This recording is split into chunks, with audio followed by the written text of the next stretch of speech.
Okay, good morning and welcome to the first ever Residency Virtual Info Session. I am Dr. Joanne Yanez. I'm very excited to have pulled together and with the team of all the residency directors and folks from our profession, an info session for you all. I see folks are still joining the room. We have about 119 folks so far joining, so this is wonderful. I'm really excited to see this.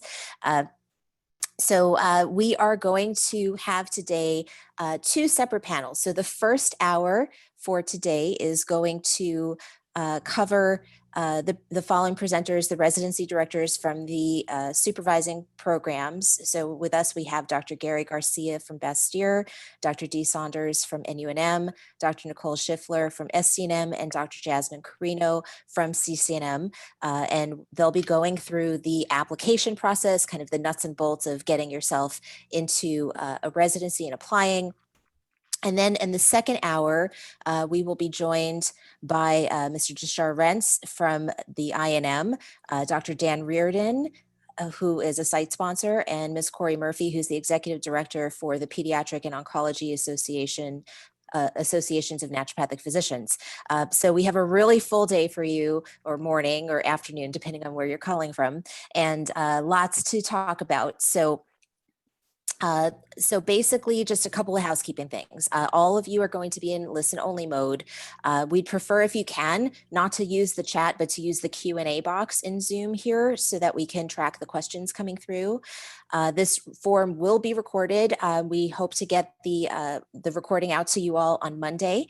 And if you have any technical difficulties or any additional questions, feel free to email us at residency@aanmc.org. So with that, we are going to cover today the process for the AANMC residency, how to apply, navigating the portal, things like letters of recommendation. We will have a brief Q&A in this first hour just related to the application process, and then we'll go into specialty residencies. If you want to set up a new residency site, how to do that. And then we'll have a more full question and answer session.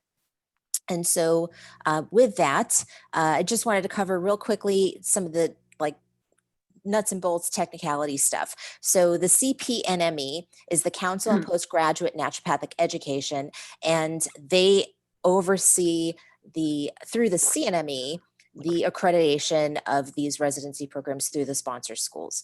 The AANMC, which is the organization I represent, is we oversee the application process, the residency match, and help to coordinate things across the schools. So there's just a little bit of a difference. We don't accredit the residencies or anything like that. We're just helpers. So Dr. Shifler, would you like to start?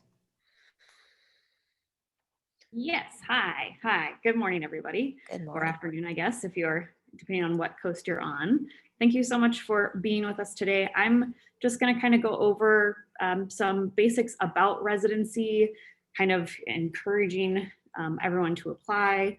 So let's kind of chat about that. So things here, why should I consider being a resident?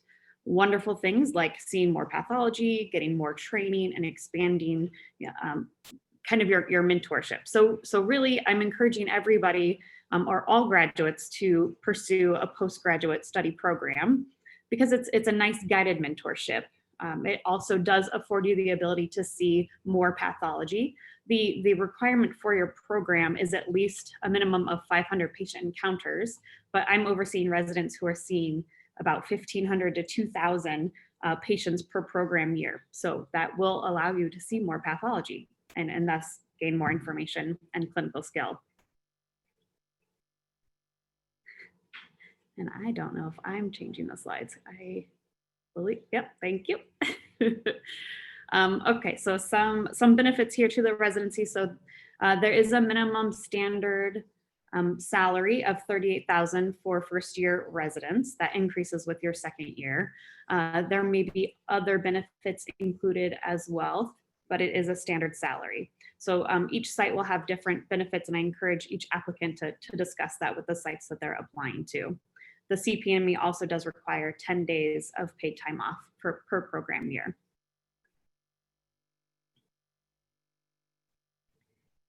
Okay, so our resident, all right, there we go.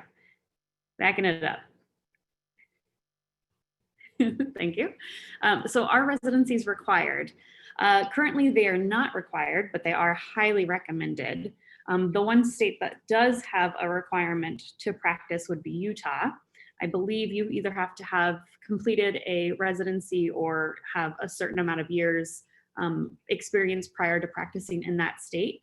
And this trend is continuing. So North Carolina, for example, is including this in their licensure draft. And so you know, this will be something that we see more of. Okay, what does a resident do? So what is the workload and what is the expectations?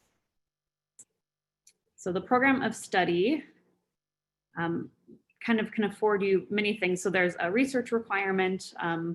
You may be involved with public speaking, grand rounds. There's some built-in recommendations for continuing education. So those are kind of some things that you'll get throughout your program year.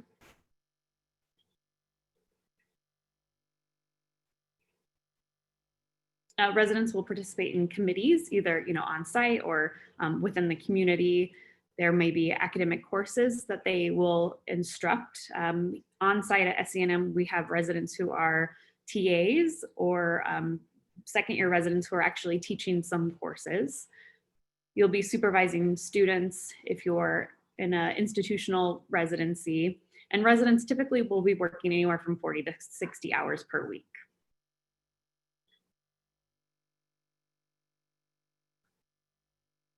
Okay, who is eligible to apply? So that would be anyone who has graduated from a CNME accredited naturopathic program, someone who has passed their licensure exams, and who is eligible to obtain a medical license in the jurisdiction they intend to be a resident. So we're just going to review quickly some of the application timeline. So this is the application timeline of the next residency cycle, the 2021-2022 cycle. We're putting these up here now just as a quick review, but I would encourage everybody to go back and set calendar reminders of all of these dates. All right, and we'll keep going on. Thank you guys so much.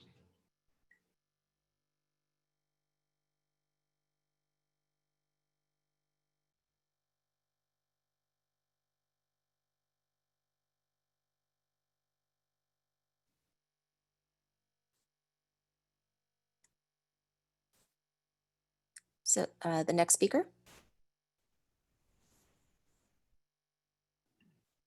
I'll take this slide. This is Dr. Saunders. So I'm actually going to walk you through the next slide with the, before we go there, with the actual portal, but this is going to be the overview of what I walk you through on the website. And it is the overview of the 2 phases of the application process. So from the timelines on the previous slide, things were divided into phase 1 and phase 2. And right now we have a great opportunity to get a lot of phase 1 activities done between now and February 8th, when the application or phase 2 actually opens. So I'm going to walk you through the portal to show you how you create an account, where you'll find timelines, how you can actually view the approved residency sites that we have now. These aren't open positions now, or off cycle. We do have some off cycle, and I'll show you those. I'll show you how to view those approved sites so that you can reach out if you'd like to set up preceptorships. And I will show you how to request faculty evaluations and upload your personal statements and essays and your NCLEX scores. So, and then in phase 2, that's the application process. That's really when we post all of the open jobs. And if you've done your due diligence during phase 1 and gotten all of your documents ready and really worked on those personal statements, worked on those essays, requested things from your evaluators, you'll be really set up for success in phase 2. So I can't stress that enough. We're going into the holiday season. We'll have a little bit of downtime to get these phase 1 activities done. But on February 8th for phase 2, we will have all the jobs posted. At this point, you'll be able to do a couple of other activities on the portal, like creating an order and then actually submitting your application for the site by the deadlines that were on the previous slide. So Joanne, if I could get next slide, please. So this is the website and interface for the sign-in page for the student portal. I'm going to go ahead and move over to share screen. So Dr. Yanes, thank you.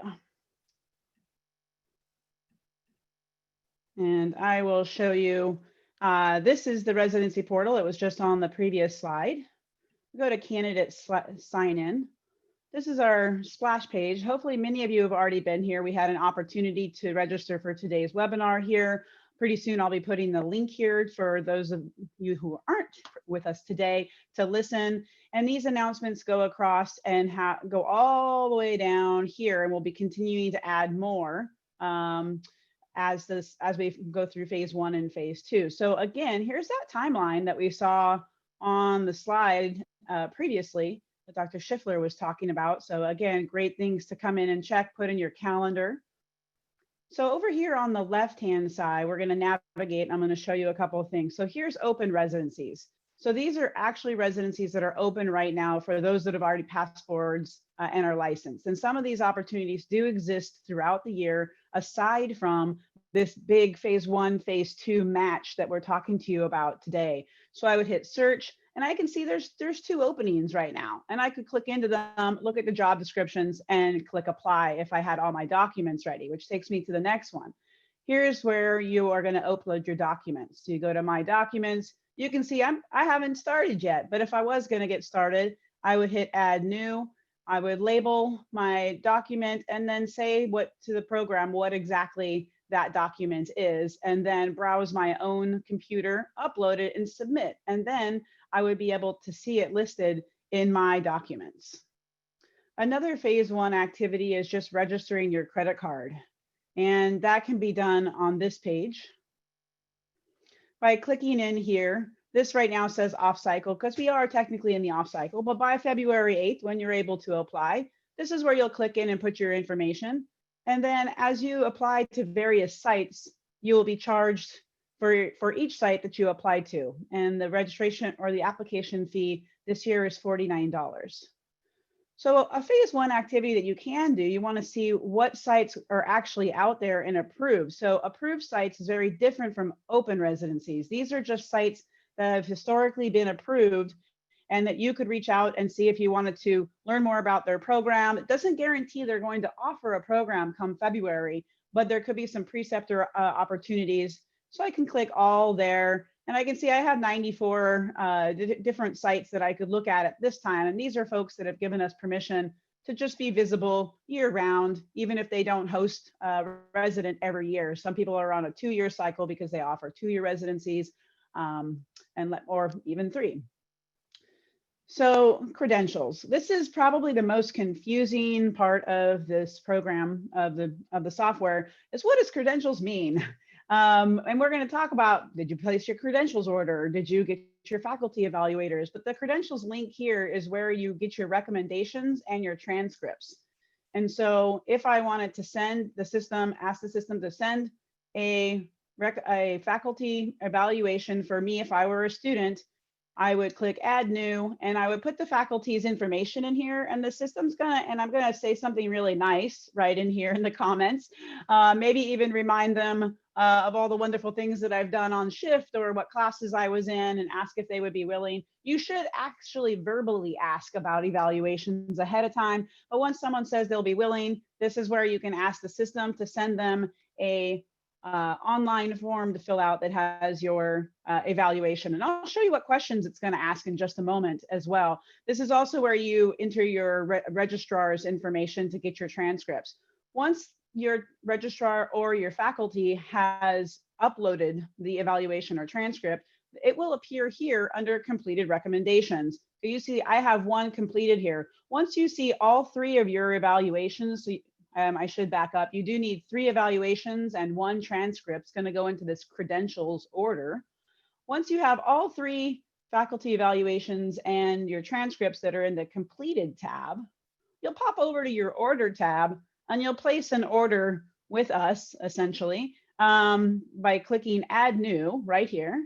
And you'll click on what you want us to compile. Now the evaluations and transcripts are not visible to you. And so that's that is why you're placing an order. You're placing an order for us to go behind the scenes to grab your evaluations and your transcripts and put them in a confidential package or PDF, and then upload them back to your documents. So once we have done that, you will see your credentials order in your documents, and you can use that to apply to sites. But you will not be able to open and view that. So that's something that happens in the back. And I guess the last area I want to make sure I point out is under resources. We have something called pathways here that will allow you to use a checklist to ensure that you've completed all of the various different steps. So it'll tell you, did you upload your resume, personal statement? Did you register? Did you navigate to fees and register your credit card? Did you remind your faculty evaluators? This is sort of a running to-do list for you that can be helpful for some. It's not a required element, but the system will kick out you reminders reminding you to finish some of these activities.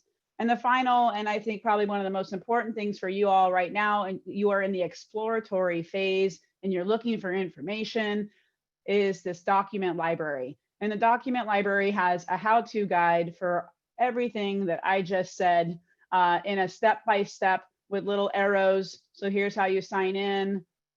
Here's how you visit past sites. Here's how you can work on your documents and how you should save them and what title, how to get your faculty evaluations, etc. So this is a really great document to have handy. We also have a downloadable copy of the timeline if that's you prefer to have a printed form instead of trying to read the announcements or reference this particular slide deck when Dr. Yanis sends it out. There are instructions for how to write a resume, and that's probably one of the more important things in here, so you can really get going on that. There's a very specific format for the resume as well, and all the instructions are in there.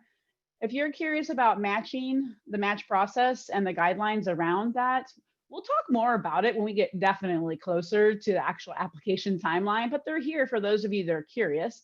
And then this one right here in the middle, this is if you wanted to see what our faculty evaluators going to be asked. This form is not to be sent to faculty evaluators because they actually fill out something like a Survey Monkey, a digital form on the internet, but we wanted to empower you to know what is going to be asked of you, about you, to your evaluator, and what to make sure that you're choosing an evaluator that has seen you do all of these things and is able to comment and write good positive things about you. So I believe that was the last thing in the, oh, nope. Down here, the last one is instructions for writing the personal statement and essays. And those, again, are something you can get started on this holiday season with a little bit of downtime. And I believe that, and if you have any questions about your account, you can surf through here. There are some email privileges and things if you're trying to turn on or turn off automatic messages. You can surf through some of those. And that is our walkthrough on the Simplicity AANMC residency portal. And I will stop sharing and hand it back over.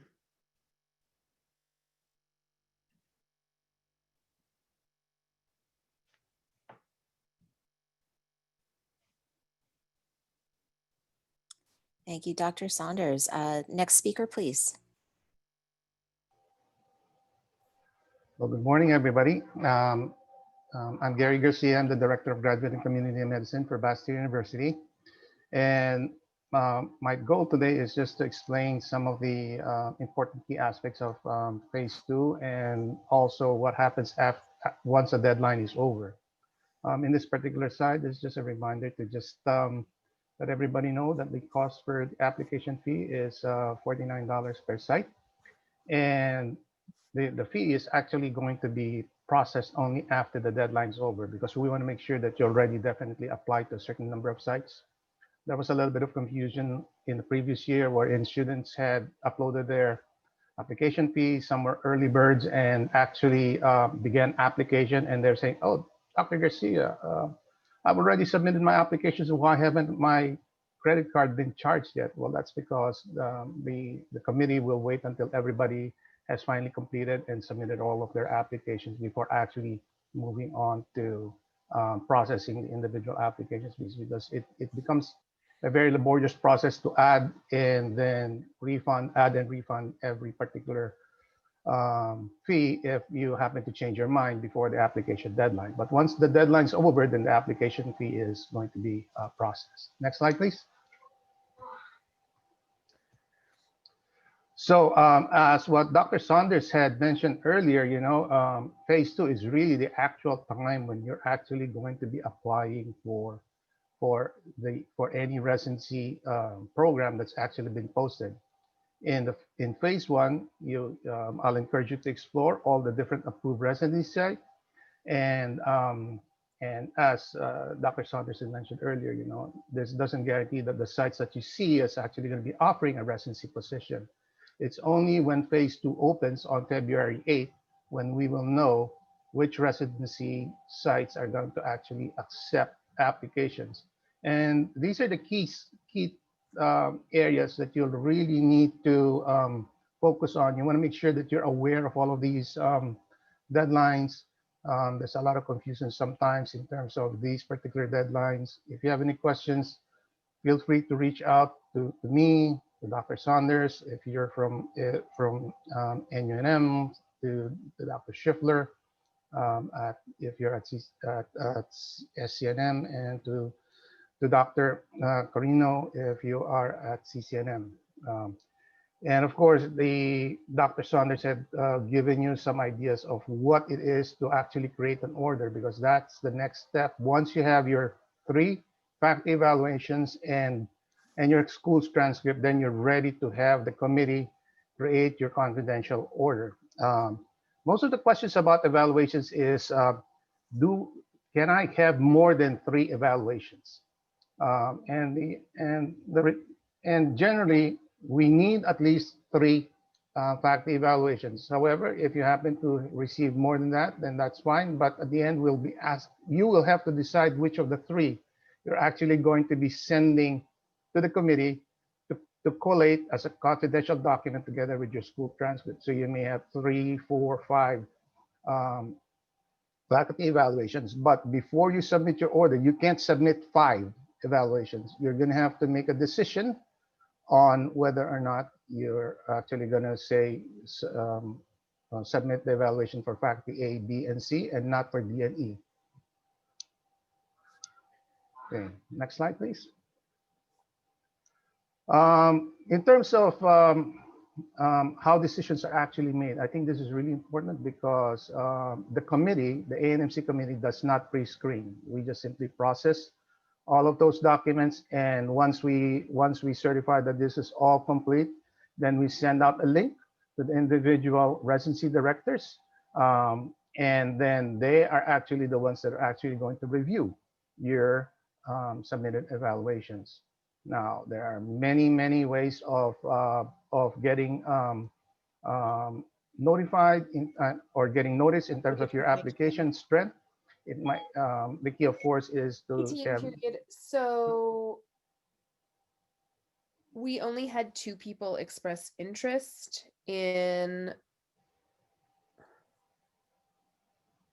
Corey, you need to mute yourself, please.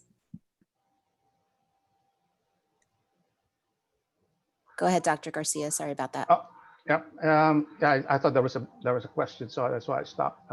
So in terms of criteria, it'll include, grades are also important, research, leadership. These are just simple examples. And of course, all your recommendations are going to be reviewed by the committee, and then the applicants are going to be contacted by the site itself. At Bastyr, for example, I try to impress upon the students that if you submitted an application to the site, just wait to hear from them. If they don't hear anything, it's always fine to find out and connect with the site to try to identify if they are still being considered or not. I encourage the sites also to inform students early in the process after they receive it, to already inform students if they are still being considered for an interview or not. Next slide, please. So what are the key things? Now, this may sound pretty obvious, but it's really important. For if it's an in-person interview, make sure that you're dressed appropriately. Make sure that you come on time and come prepared. Meaning to say, if you are interviewing to a particular site, try to find out exactly what are they interested in. You know, make sure that you also know your resume. Sometimes the issue is if you have some inconsistency in your answers between what's found on your resume and what your answer is during an actual interview. And of course, if it's a virtual interview, you want to make sure that you have a really good internet connection. This year, this is the first time that we actually did it, at least for the Bastyr Selection Committee. And, you know, thankfully, everything went well. But having been in so many Zoom meetings, I've attended some Zoom meetings wherein the answers or the discussion is always constantly being interrupted because of poor connection. So I'd really encourage you to make sure that you have good internet connection. Next slide, please. So how do you enhance your chances of being selected? Of course, as I mentioned earlier, grades are really important, but it's not the end all and be all. Right now is the best time for you to begin to start building up your resume. You want to highlight key leadership qualities, showcase the activities and events that you've participated in, show that you have a well-rounded training by showing the different types of rotations that you actually had attended. For those who are applying to the school-based programs at Bastyr, NUNM, CCNM, and SCNM, you know, we always value teaching and research experiences. And for relevant experiences, these are some of the background life experiences that you may have had, or it may be some medically related experiences. Maybe you were an EMT in a previous life, or maybe you were a nurse in a previous life. You know, you'd like to make sure that you include that in your resume. And oops, can we go back a little bit? I'd like to stress this for private clinics. Always good to reach out, try to see if you can do some preceptorship or at least have a visit. You know, I know of many clinics, and this would be a good time to do it between in phase one. When you reach out to the clinics, try to find out what their medicine is all about, how they have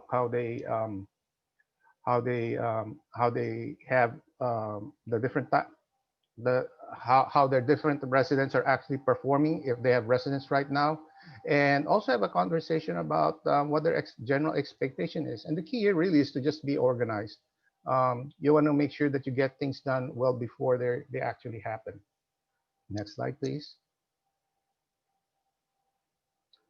Once the interview is over, the March portal will open. Now, this is an actually different portal. It's different from the actual CSM site that you're actually in. It's a different platform.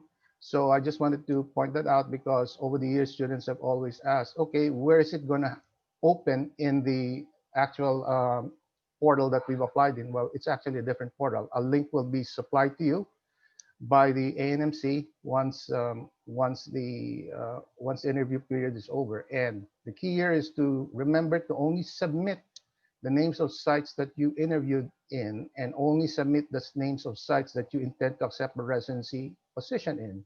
Because if you are matched to a particular site and you decline, then you won't be allowed to reapply for the next couple of years. Next slide, please. Okay.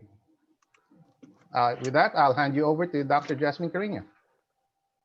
Hello, everyone. It's good to see you here. I'm pleased to talk to you about the different residencies that we have to offer, but particularly the question has always come up about what if you're Canadian and you'd like to apply for a US residency, and vice versa, if you are an American citizen and you would like to apply to a Canadian residency.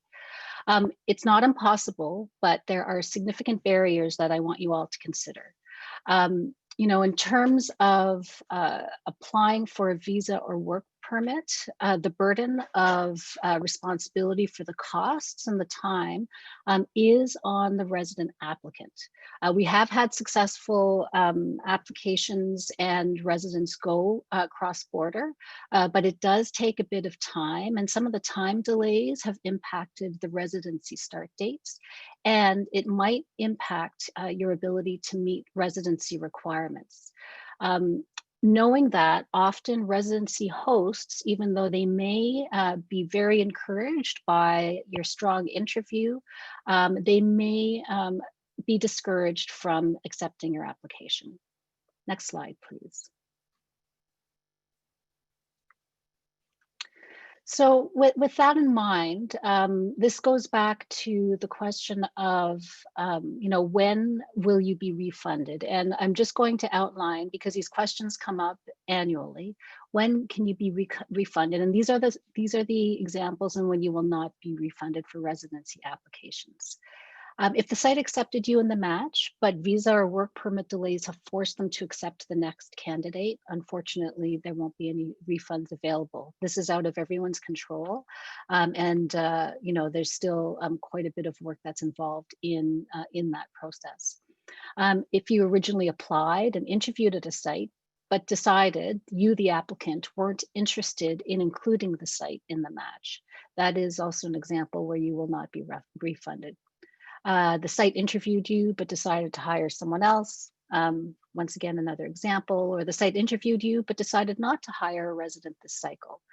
This doesn't just apply for cross-border, but it applies overall.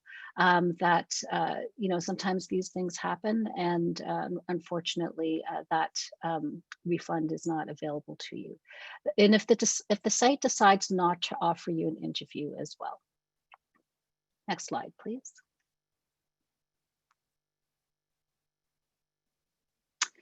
So, many of you have probably created relationships or would like to nurture relationships with potential residency sites. And these are clinical sites that have the capacity to be able to take on a resident and to also encourage your particular learning needs and clinical needs. And so when that occurs, we're asking prospective sites to submit a universal site application.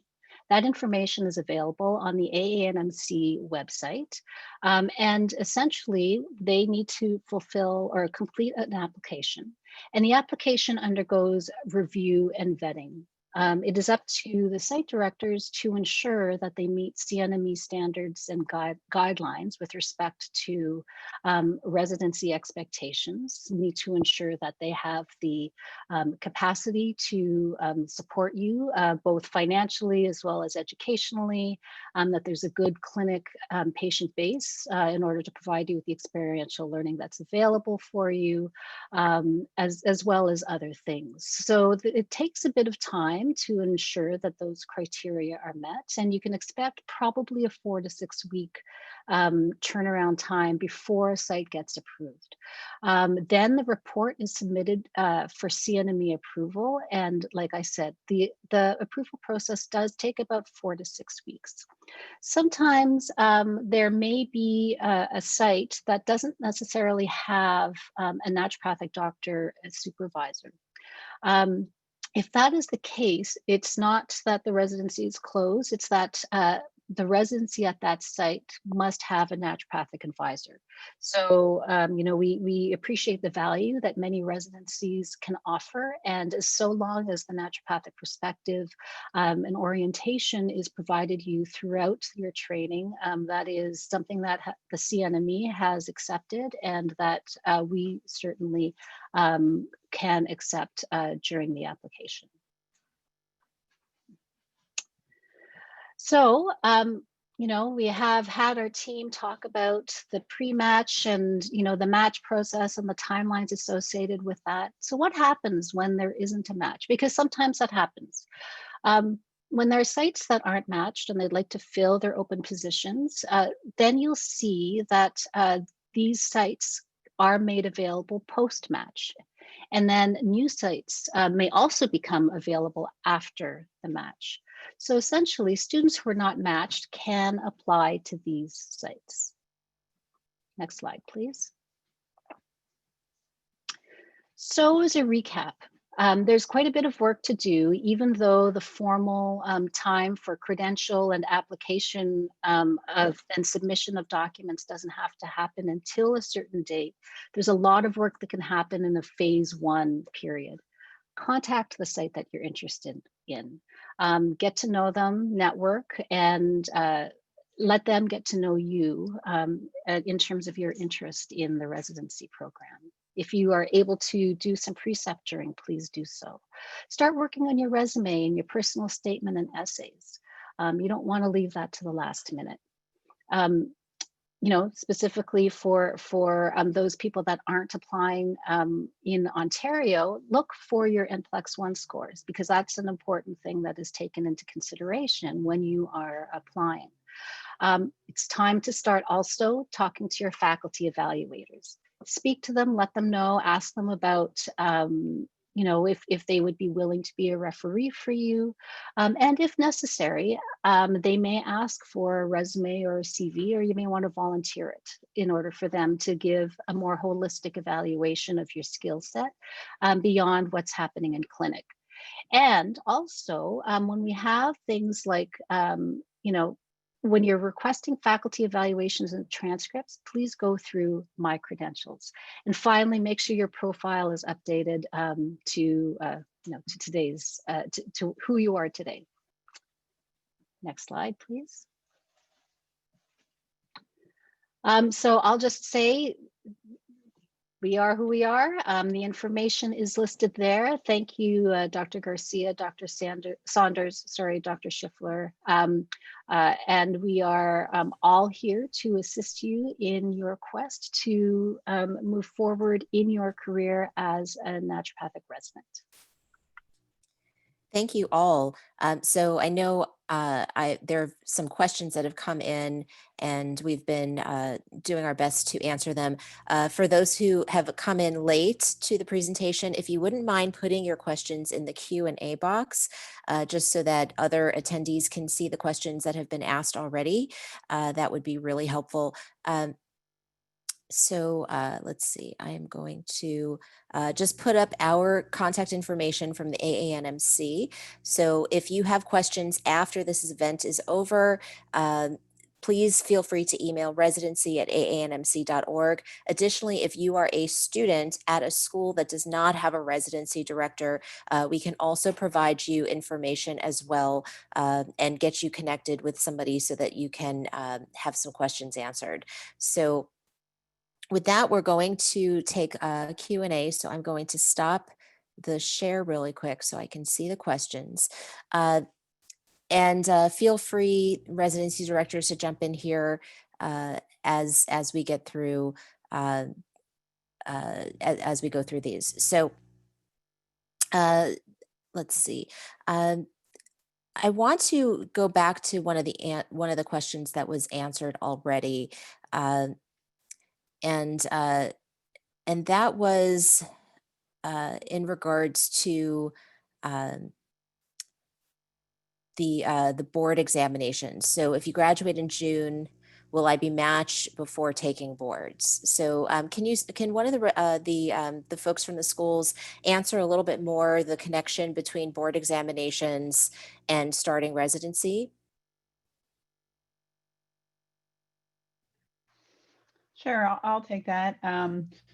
Board examinations usually follow after the match day. So your match time happens and you sign a letter of intent that is contingent upon you passing the boards. So the traditional timeline is the match is in June this year, I believe, early June, and then the boards will be in August. And it takes the boards about 6 weeks to get answers back to most people.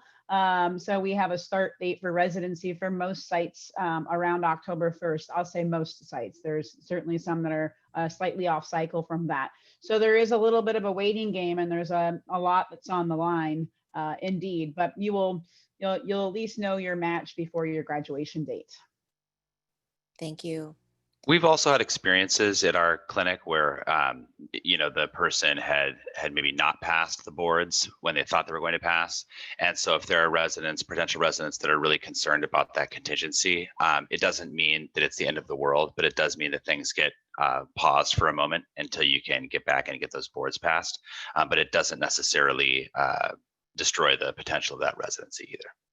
Thank you. I will say that decision's up to the site, because sometimes Absolutely. the site does need to hire somebody more immediately than waiting for the next set of boards in February. But Yep. yes. Yes. I'm wondering if the site directors from the schools can start out just talking a little bit about COVID and the impact of the pandemic on residencies, on potential sites not taking preceptorships, and how you manage that. I know that question came in and it was addressed, but I think this one is important for folks to hear, also for the recording.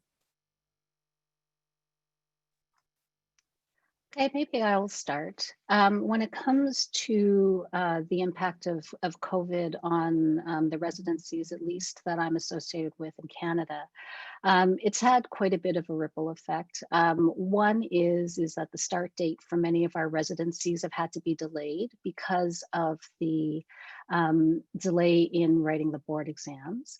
But when it comes to things like preceptorship, that, at least in my estimation, has not had a major impact because, most of our residencies also offer telemedicine, and you can have virtual preceptors. So that is a possibility, and it hasn't had much of an impact, at least yet.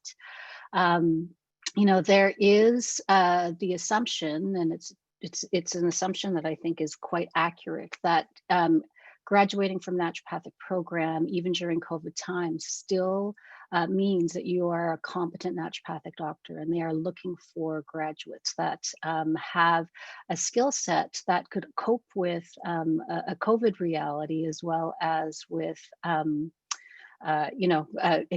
person, and being able to adjust between the two. So that might actually be a strong component. But those are a couple of implications that we've had with respect to COVID and the residencies in Canada. I'll just tag on to that. I think earlier this spring, the issue of being able to potentially preceptor at one of these sites, or even in-person interviews, was really challenging. And a lot of our sites hadn't set up their own clinics to be telemedicine ready, and some of them shut down for periods of time. But now we all have systems in place at the clinics, and so I don't anticipate that this will be as big of a problem, because like Dr. Carino said, you can join a telemedicine visit, and there's other ways for us to connect.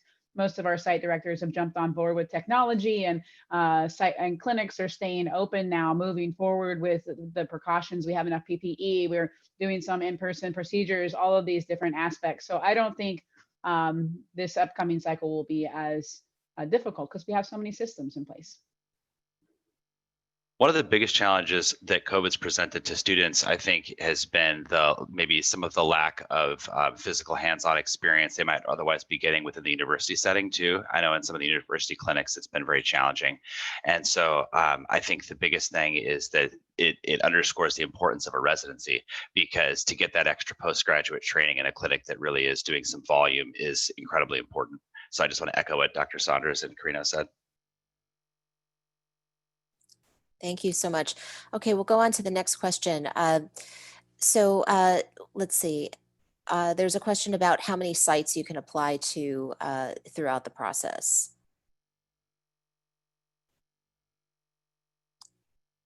Dr. Shifler, were you going to answer that? I can, yes. So I believe we don't have a restriction this cycle. Yeah, there isn't a restriction on the number of sites. We, as Dr. Saunders said earlier, though, we definitely encourage you to reach out to sites ahead of time, to make those connections, to network, and really work on, what do you want as a student? Like what is it that this residency education is going to fulfill for you?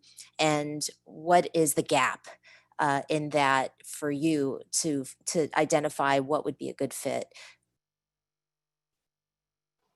I'll probably just add that it's really important to do your due diligence. And yes, there is no restriction in terms of number of sites. The other corollary question to that I've fielded over the years is the residency only available to somebody who's about to graduate?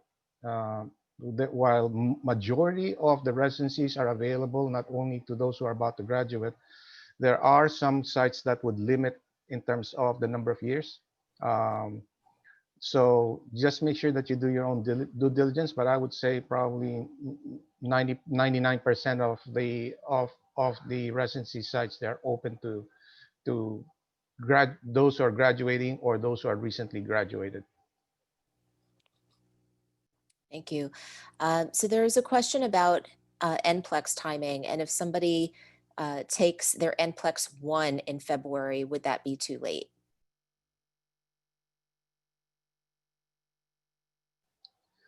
My recollection for this is that if it's really important that you take your NPLEX 1, and if you don't if you have not yet taken your NPLEX 1 by the start of February, I believe the committee in the past has accommodated requests for documentation that says I've actually applied for the February boards, and I will inform the committee and the site that I'm applying to that I actually had passed NPLEX 1. Obviously, if you don't pass NPLEX 1, then that means you won't qualify for NPLEX 2. So it becomes a moot point.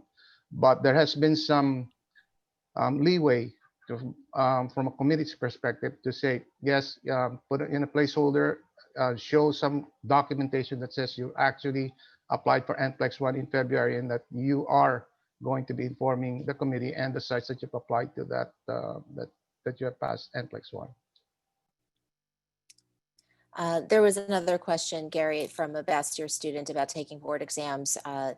And I believe you can take board exams at any location you would like. Is that correct? Yes, that's my understanding as well. Okay. Can I add something to that really quick about board exams? You can take the NPLEX anywhere you like, but if you do match at another in a different state, please make sure you check out their requirements for licensure. Most states have a different jurisprudence exam and potentially some other requirements. I don't know all of them, but the NPLEX can be taken anywhere, but the state that you match in might have different requirements for licensure. And that's going to be on your onus to research and look into the sites you're applying to and make sure you're willing to commit to whatever those requirements are for that state's licensure. Thank you, Dr. Saunders. And if I can just give the Canadian perspective, if you graduate from a U.S. school and you're coming into Ontario, requirements for board entry have changed over the past couple of years, and the entry examinations are no longer required are NPLEX 1 and NPLEX 2.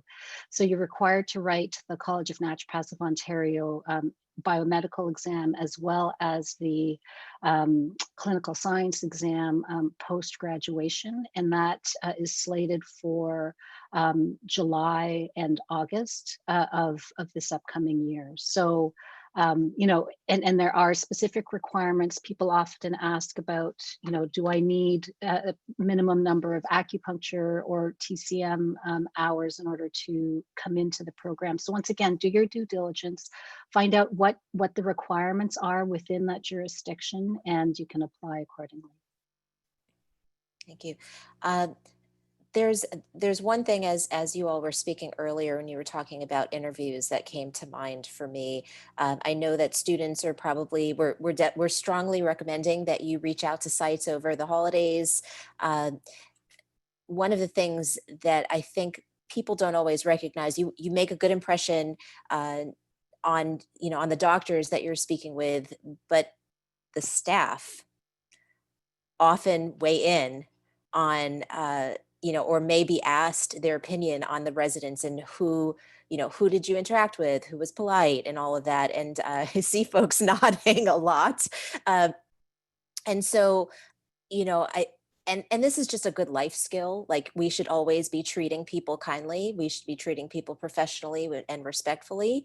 But I know I have hired before, and I've asked my assistants in the past, so who was prompt on emails, who was professional with you, was there anybody, and occasionally they'd be like, oh gosh, this person was really snippy and very rude, and and that's not somebody that I'd want to work with personally. So just remember that everyone is going to weigh in, and you need to be part of the team. And the receptionist, the person who cleans the bathrooms, they're all part of the team at the clinic. And so we need to remember that as we are moving into a position as a doctor and resident and so on, that they're all part of the team, and no one position is better or lower or worse than another. It is incredible how some people will come into an office and completely ignore the front desk reception staff, or act like they're not there, or not interact with them at all because their focus is on the person they're trying to impress. And it speaks volumes, because those same reception people are the ones that are filling your schedule later too, right? So building those relationships is not only important for the interview, but for the growth of your practice. Good point.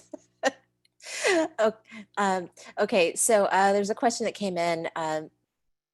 Is there a minimum number of years out that a graduate can apply for a residency? And I know this is something, Dr. Garcia, I think you mentioned briefly earlier, but if you can expand on that a little bit. Yeah, I'm not, like I said, there are some sites that would limit it in terms of number of years, but at least majority of my sites, if not all of my sites right now who have active residents, don't have any restrictions in terms of number of years. But the expectation, of course, is that you're starting at the first year level. There is no expectation that if you had, say, 5 years of clinical experience, that you'll be essentially be promoted or treated as a second year resident. The idea is, although there is, if you look at the CNME standard, there is some provision for that, but these are only for exceptional individuals who really do qualify as a second year level resident. Now, for the most part, the sites that are currently that I currently oversee, they don't have any restrictions in terms of the number of years. Sometimes the expectation is completely the opposite. Those that are applying expect that because they have 5 years of experience that they expect a higher pay. Well, the CNME recommends a certain level, and that's a recommendation. And and most sites will actually follow what the CNME is recommending. There are some sites that may offer higher than that. An example, of course, would be like some of the Bastyr, California residency sites. Because of California state law, there is a requirement in terms of a minimum salary requirement for residents in the program. But don't expect that just because you've done 5 years in clinical practice that all of a sudden, oh yeah, I should get paid not as a first year resident salary because I have X number of years. You are coming into a clinic that you have no idea about what their expectation is. You are going to have to learn the process and procedures while you may have a strong clinical background, and that might be the reason why they'll be selecting you in the first place. There shouldn't be an anticipation that you can negotiate a higher salary level. And if I could just add on to Dr. Garcia, I do have several current residents in my offsites that did take a gap year. And for a variety of reasons, they didn't pass boards. They wanted to heal. They wanted to focus on their family, or they had some family health themselves, or with others they wanted to focus on. And I just want to point out that I don't think that is something that is frowned upon, and that you won't be a good candidate to be a residency later. I've had a couple of residents that just didn't pass boards and they reapplied to our program next year. If the person really wants, if the program really wants that individual, sometimes they will wait. There's always another year to apply, and tests don't necessarily make the doctor. When we know that as well. But I did just want to point out that if you do have time between your graduation and when you are applying, whatever those years are, try to bring that into your essays and your personal statement about who you are and what you've been doing. Some people went into private practice for several years and then realized they really wanted to practice in Utah and they need a residency, or that they really wanted to take more insurances and that was potentially going to help them in the state that they were in,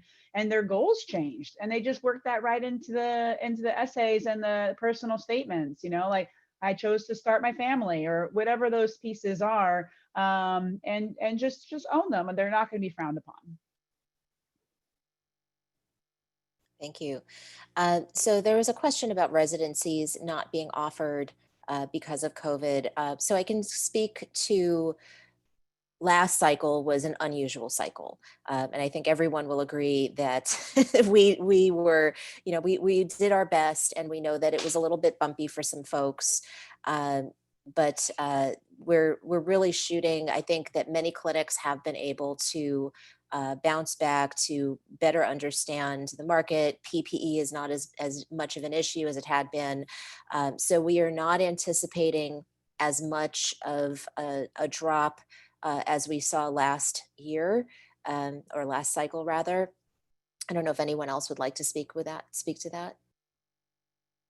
I had some quick thoughts just to say that if there is another major closure, right, all of that is based on the idea that we don't all have to shut down again. And I think that clinics, different clinical operations have different resiliency to the idea of a physical shutdown, depending on how much, hands-on operation they might do in the clinic. And the other thing I would just say is that, you know, clinics are still depressed in their overall amount of business, even if they're doing well and are resilient, because with the new systems in place in order to maintain cleanliness and sanitation stuff, we have to, it takes a little longer to like cycle patients in and out of an office. You may keep your waiting room more open. So there may be like actual physical constraints because of COVID that do cause business to drop, and we should be, you know, aware of that. But if there's no additional closure, I would agree with what you're saying.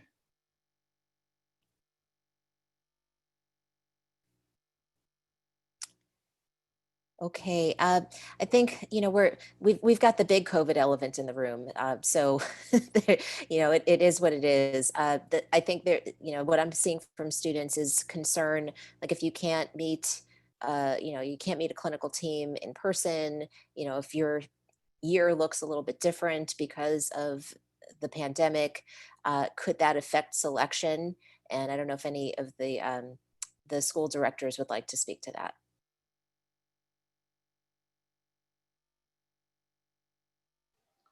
Can you just so can affect selection in terms of the interview process because of COVID? It didn't affect us. I mean, it in the sense that and I'm speaking on just behalf of the internal committee, the school committee at last year, because like I said, you know, when it comes to our affiliate programs, we leave it up to the individual sites to make a determination on who they'll invite for interview. But for our internal committee, the only step that we weren't able to complete was the in-person rotation with other providers in clinic. But when it came to the actual panel interview, it went on smoothly. We were able to ask our questions. We were very interactive. We got a lot of information from our interviews, which were all virtual. And so it didn't affect our decision making in terms of putting our match list together. So if that's what the question is asking about, it really didn't affect us at all. Thank you, Dr. Garcia. One last question before we shift to the next piece here was about dual track students. And so if you have somebody who is doing a dual degree, whether it's at public health or oriental medicine, and they're not slotted to finish that second program before the start of a residency, will that impact their cycle, or should they postpone and finish the second program before they apply to be a resident? I'll chime in to start, and I don't know what Dr. Shifler and Dr. Garcia and Dr. Carino's experience is with their individual academic program and then their affiliate sites. But the most important thing to remember is a naturopathic residency is a full-time job, 40 to 60 hours a week. Your schedule varies on a weekly basis. Often there are call shifts or weekends that might be involved. And that is very not flexible to the needs of a studying individual. So I don't know about my individual or my affiliate sites if they have stipulations, but I know for the academic residency at NUNM, we actually ask others to either put that program on pause or finish that program and come back and apply to us. Like I said, we've hired a couple of folks that left us, did something else, finished midwifery, got all their births in, did whatever they needed to do, because that was going to be real incompatible with needing to be physically at clinic 40 to 50 hours a week at NUNM.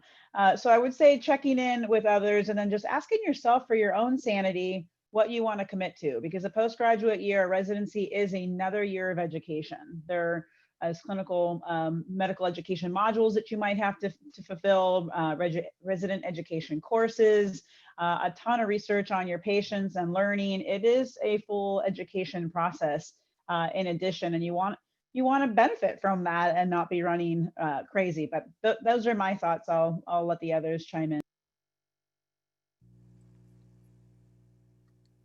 I have nothing to add. I went ahead and answered generally answered this question. Go ahead, Nicole.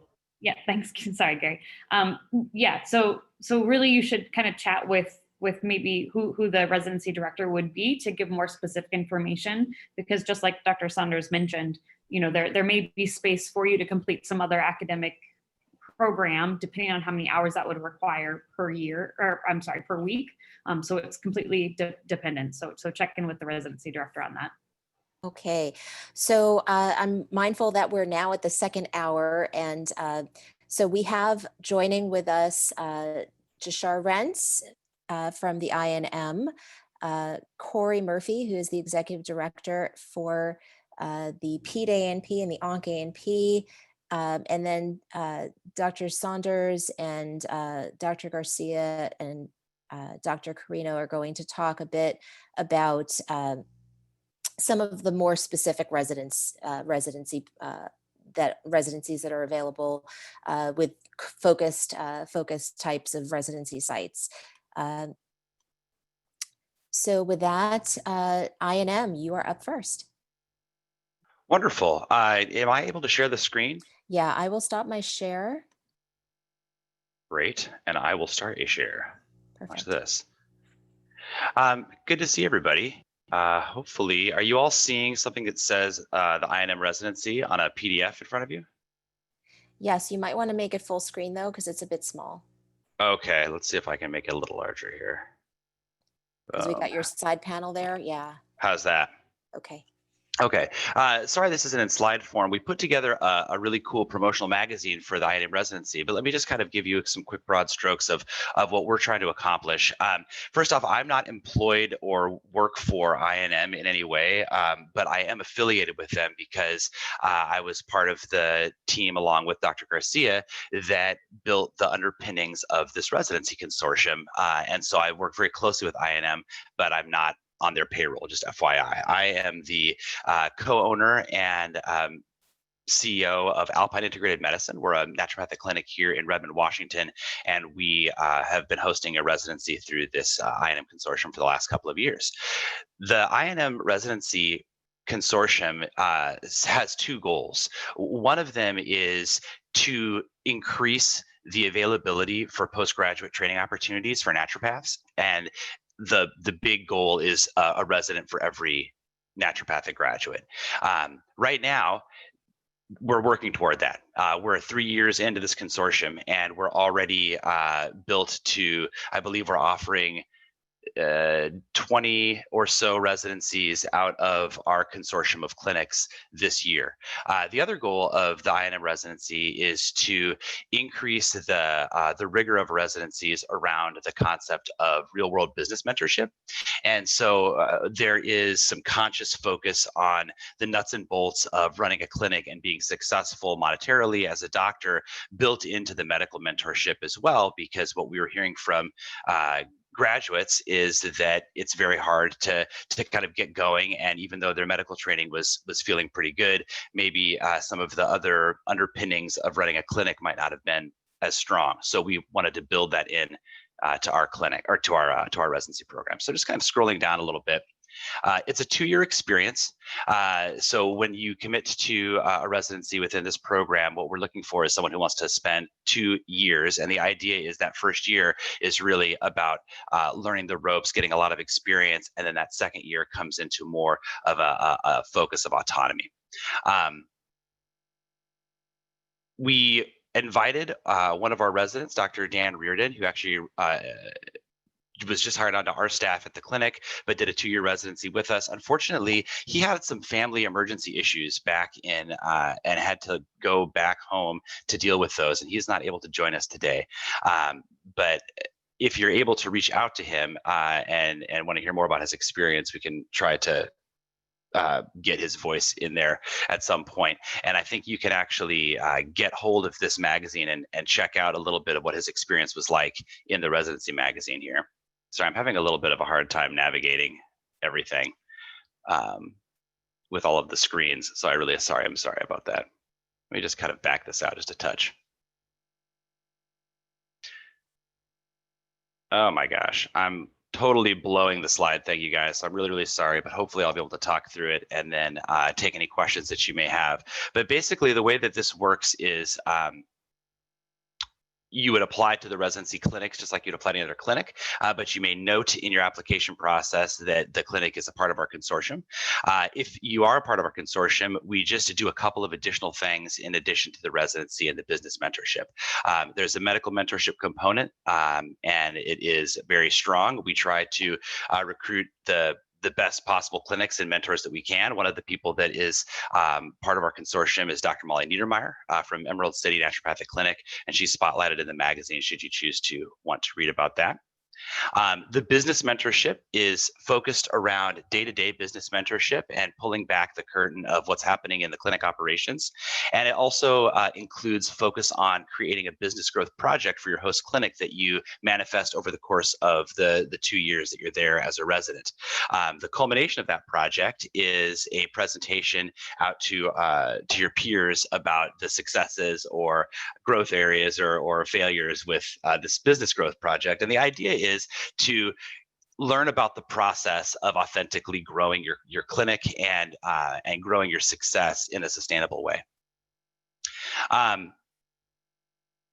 Here's a list of all of the member clinics. So our clinic, Alpine Integrated Medicine, the Center for Health and Wellbeing, the Champlain Center for Natural Medicine, Emerald City, Federal Way Naturopathy, Fern Valley Natural Health, Healthtopia, the Institute of Complementary Medicine, Livewell Clinic, Natural Medicine of Seattle, One Sky Family Medicine, Sage Medical Group, Spark Health, and Vita Integrated Health. Most of our clinics are focused in the Puget Sound and then also in San Diego, but Champlain joined us this year as well. So we're branching out around the country as other clinics want to join.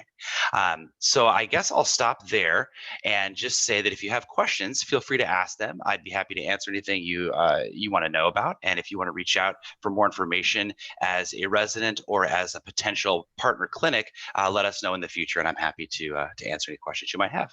Thanks. I hope that was what you guys needed. Yeah, there was just a quick question of where people can get that brochure. Oh yes, so I sent this PDF to AANMC, and I didn't know if they would be able to make that available to everybody. Is that possible? You can.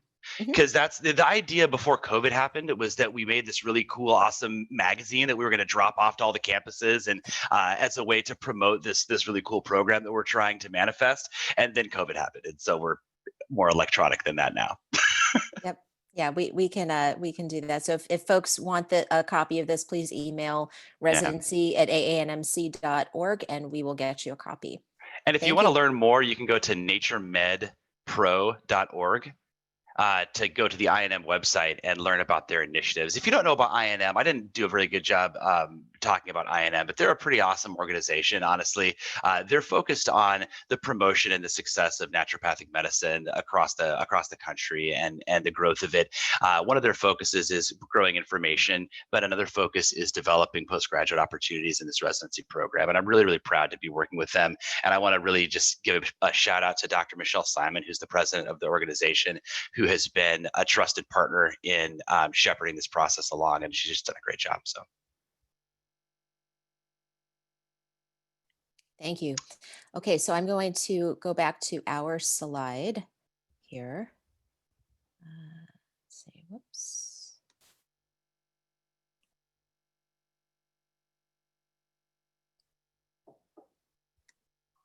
Just a second.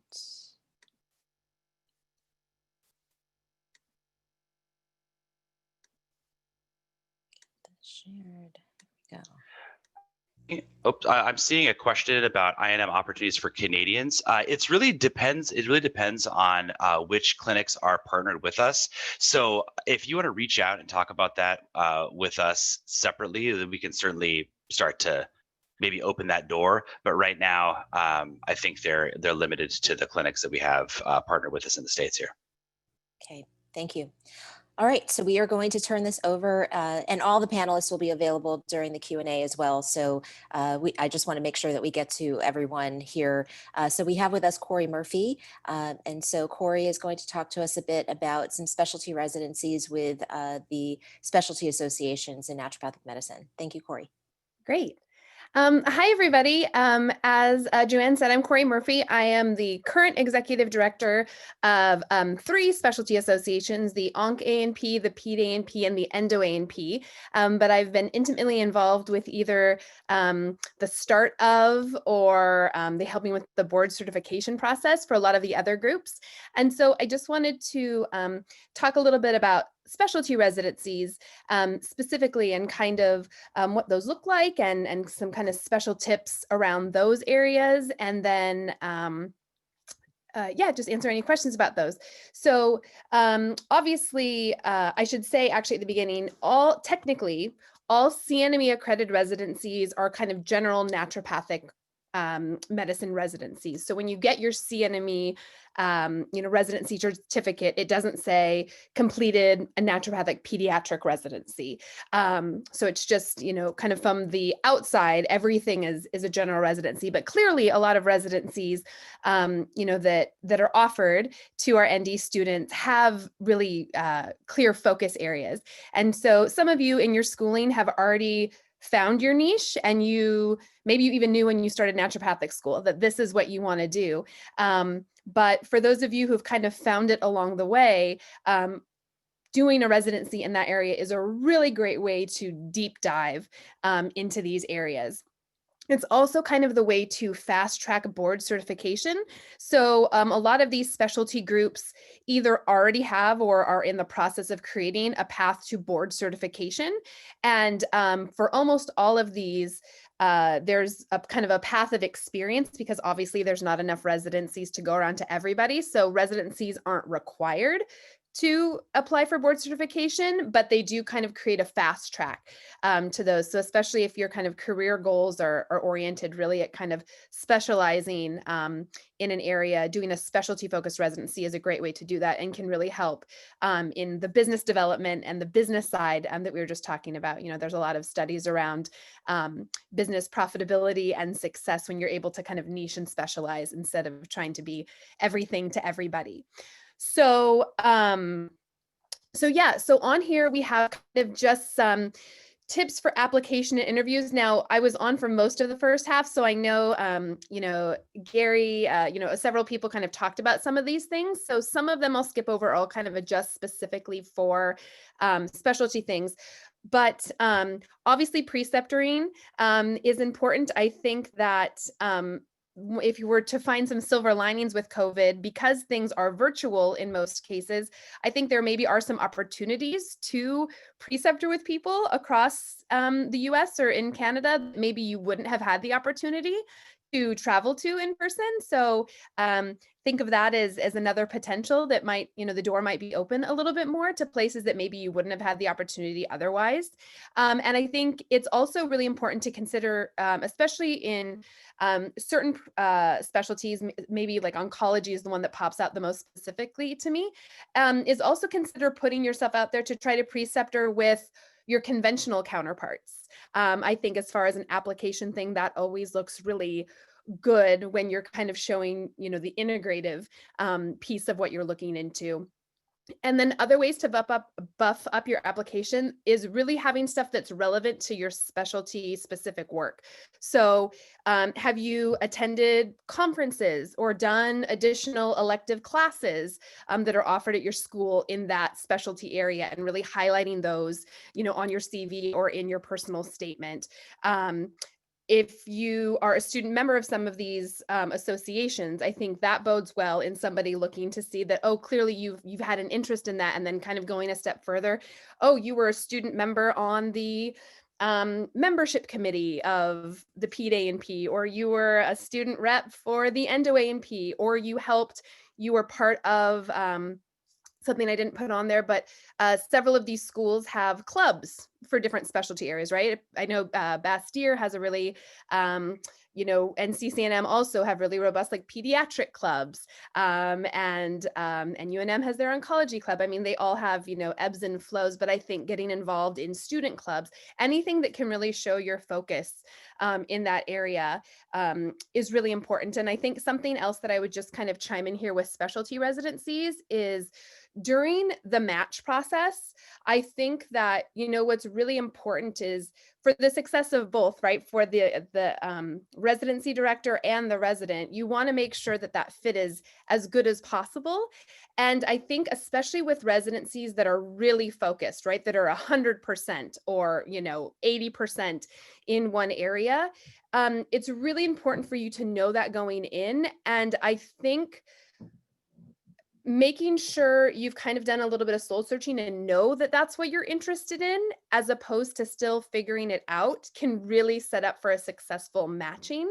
So if you're like, well, oncology is interesting, I mean, yeah, I could go for it. And so you apply and maybe get 100% naturopathic oncology residency, but you're still kind of figuring it out.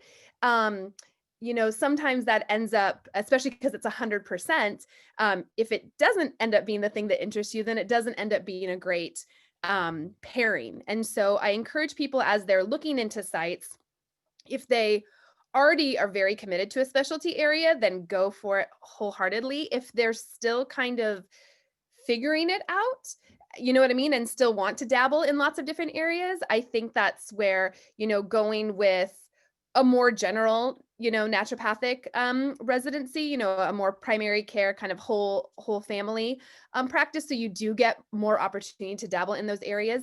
And I also, if there are subspecialty areas that you're interested in, there's lots of clinics that have kind of hybrids, right? Like different areas of focus. And something I think that was on the previous slide, when you're looking for these sites, AANMC's directory, you can search keywords. So you can put in, when you're looking at the list of sites, you can type in oncology or pediatrics and a list will come up.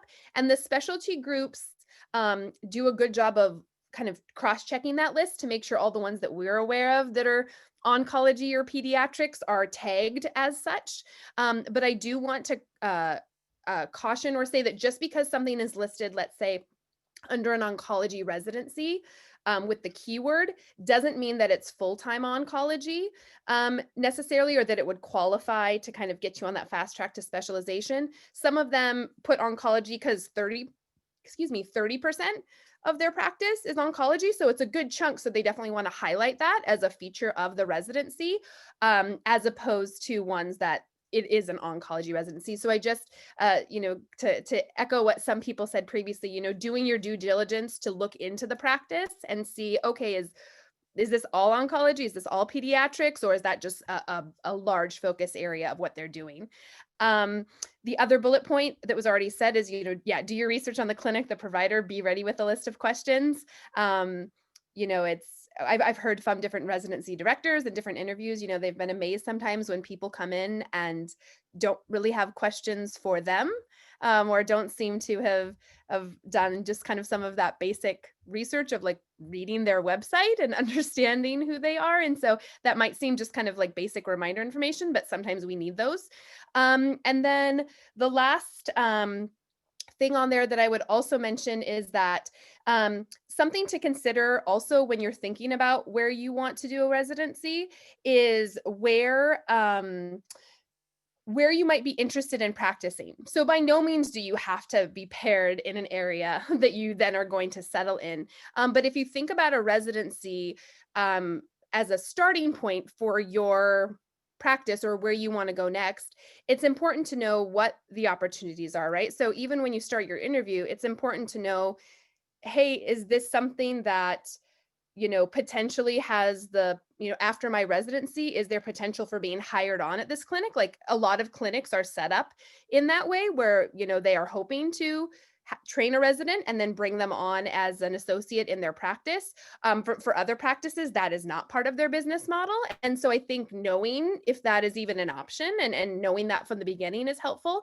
I also think you're building your practice, right? And you're meeting patients. And so if you're practicing in Seattle, but you know that you want to move to Vermont after this is all done, then you've kind of lost that base you've built. Obviously you have the skill set, but you've lost all that work that you've done for the last, you know, 2 years building. So like I said, residency spots are limited. So it's not like you're necessarily going to get the perfect match, but I do encourage that you to take that into consideration, because you want to make sure you're happy where you are, not just in your residency experience, but in your life experience. And so, and the last thing I just put on there is, and it was mentioned before, is you can certainly help build your own residency. I've seen a lot of specialty residencies be created out of students being the impetus, right? Like students preceptoring with someone or students really wanting to forge that relationship. And several of the specialty organizations have created tools specifically for specialty residencies to help it. So kind of like the INM model, the idea too is that every clinic isn't having to reinvent the wheel for themselves. If we can all, you know, come together. So like the AANMC has a naturopathic oncology residency toolkit where we have, you know, it's kind of in a can. And so if somebody's interested in starting that, a residency director, they can take it and they have templates of curriculum and they have templates of a resident contract that of course they can tailor, but they're not having to everybody be on their own and you know, and do it by themselves. So with that, I have a lot of other tips I could give and stuff, but I don't know what all is on the schedule. So I'll be here at the end to answer questions, but that's just kind of a quick nitty gritty that there's specialty residencies out there and we can help you navigate that as well. And yeah, that's all I have for now. Corey, may I add one quick thing on your residency tips, which were just incredibly useful and relevant.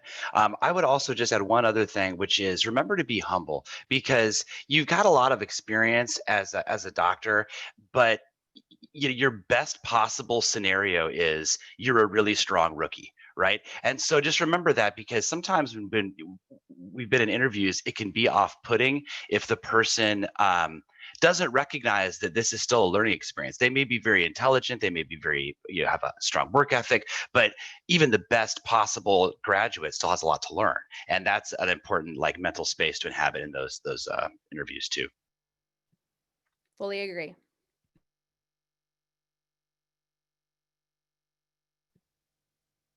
Joanne, it's all you, although I can't see her right now.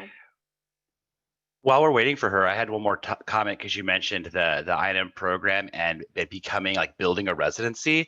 I know that there's mostly residents and potential residents on this call, but one of the things that I have loved about the INM group is the interaction and collegiality that we've developed with all of these other clinic directors. We have all become better clinics and better resident mentors because of our collaboration, our work together. It's been one of the hidden gems of the program. So if you are thinking about starting a residency and you don't know where to go with that, you know, hit us up. And I'll add one more thing because Joanne's not on there right now too. Something I didn't mention. So one of the, from a resident perspective, because most of you on here are potential residents, one of the beautiful things of the INM model that ONC-AMP has also been doing for a while is a lot of people, you're solo residents, right? Like you're a resident by yourself in a clinic and you don't have like a resident community. And so INM's done a good job of, even at the beginning, here's 10 other residents that you're in the same page and you can build a community. And I know for ONC-AMP, we've done that as well. So we have monthly meetups for all of our oncology residencies from Hawaii to Toronto to Vermont. And so That's cool. They meet monthly, and so they can just talk about the different things they're learning. And especially in oncology, one person has a hypothermia thing in their practice, so they can teach the other residencies what they're learning. And so that peer-to-peer learning is also really important, and that's something that the specialty groups have tried to kind of create these little cohorts amongst students, so you can feel like you're not just in it by yourself. So I just wanted to add that too, but I think that Joanne's back, so I will be Thank quiet. you. Yes. Sorry about that. My internet just dropped. What was that we were talking about? Having reliable internet? Anyway, thank you so much for filling in. Got next on the discussion is Bastyr with Gary Garcia. Gary, if you would be able to jump in. Sure. Yes. Well, thank you, everybody, again.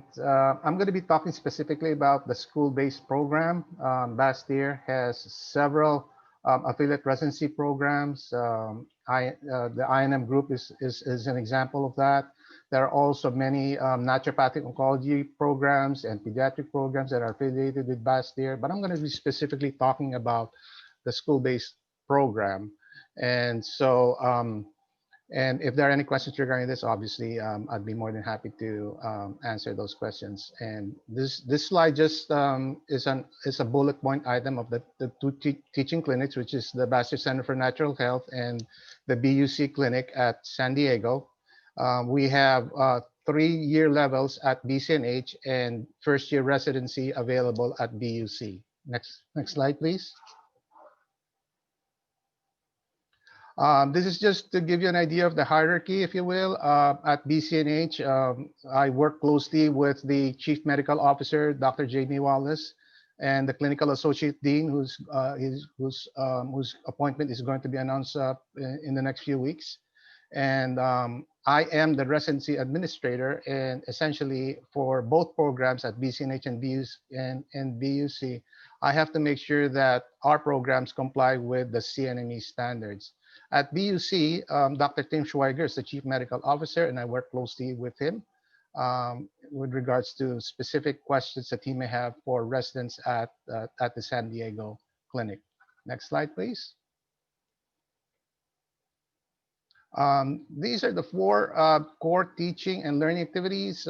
We encourage, or we have rather, one-on-one mentorship available for each resident.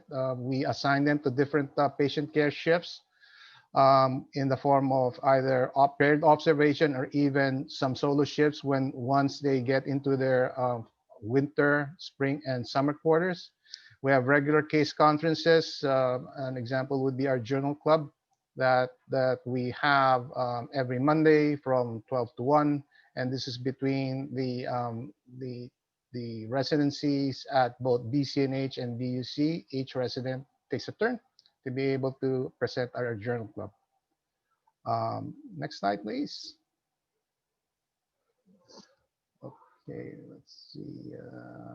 Maybe we can enlarge this slide. Oh, let's see. This is just an example of the different shift assignments. Over the years, students and applicants have asked me what are the general shift assignment. This is just to give you an overview of the different shift assignments for each year level. And for the private clinics, as Jashar had mentioned earlier in his presentation, you expect at least 40 to 50 hours of work week, more on the 50 plus side. The CNME is very particular about this. They provide a range because they understand that there are certain times of the year where the clinic is not so busy, and there are times of the years that a clinic, whether it's a school-based program or a private clinic, is going to be very busy. So it goes all the way up to 60. Majority of the clinics will provide about 28 to 32 hours of patient visit time. Same thing at our school-based clinic. Next slide, please. let's see here. I wanted to talk a little bit more about the interview process, how we make a determination, how students are selected. In my earlier presentation, I mentioned something about grades. And I think there might have been a little bit of some confusion when I say grades are important. Yes, grades are important if your school gives you a GPA. But there are some schools like Bastyr, for example, there are no GPAs for students at Bastyr. It's either PC, which is partial competency, or full competency, or AC, which is achieved competency, or failure, or a failure event. What I wanted to emphasize there is that even though you may have a failure event, for example, it isn't the end all or be all. And it's really important to just make sure that you have a strong application, not only based on your grades, but also on the other aspects of your resume, because that's how you're going to get selected. So I hope that answers that question, because I see several questions about that. So if your school issues a GPA, that's great. We look at it, for example, at the selection committee level at the school, but that's not the only reason why we're looking at it. You may have a really spectacular GPA, but that doesn't mean that you're automatically going to be invited. If we feel that your resume is not as strong, then you may not be invited at all for interview. So I just wanted to put it out there. Or you may have a resume, or rather a transcript, wherein you may have one or two failure events. Life happens while you're in schooling. There might be some tough times, and but that doesn't mean that you're not going to be invited for interview. It's not an automatic that you're not interviewed. We've had interviews in the past, for example, wherein we have invited folks with some failure events on the transcript, in transcripts that has no GPAs. Now, for our interview itself, we ask about 3 or 4 general questions. And then we have 2 teaching scenarios, 2 physical exam questions, and 2 case-based questions. The goal of this is try to get a sense of who you are as a potential resident in our program, because that's going to be the expectation. If COVID allows us to be in person, we'll assign you to shifts if that's possible. And of course, as far as the affiliate programs are concerned, we provide the applications directly to each sites, and they make their own determination on who is going to actually be invited for interview. I think that's pretty much it. If you have any questions, I'll be available during the Q&A portion of this hour. Thank you so much. Thank you, Dr. Garcia. Okay, so Dr. Carino. Hi, everyone. I'm just going to briefly provide you with information about the CCNM residency programs and its affiliate sites. We're rather small, but we're mighty. We have residents. These are our graduates from 2 years ago. And to let you know, the residency opportunities through CCNM that we have for this upcoming year, which doesn't mean it won't expand for applications for you in the next little bit. But we have the CCNM clinical residency, of which we have 3 openings, the CCNM Integrative Cancer Center, in which there's 1, the East Coast Naturopathic Clinic, which is in the East Coast of Canada, Nova Scotia, which is generally a 2-year residency. And we also have the Ottawa Integrative Cancer Center, which has changed its name to the Center for Integrative Health, I believe, or Innovation. So if you can move on to the next slide, please. So let's talk about the CCNM clinical residency. This is a 2-year program, and it's a very fairly prescribed activity that occurs in the first year and the second year.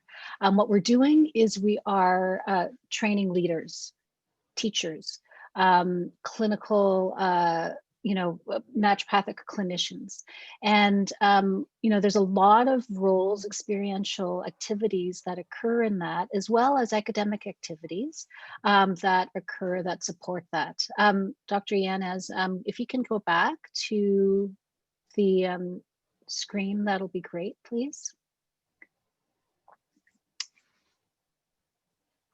Oh, she may have Maybe what I'll do is I'll actually share my screen if I can find it.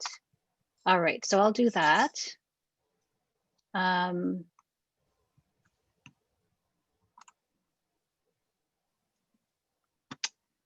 Okay, so let me just go back to over here.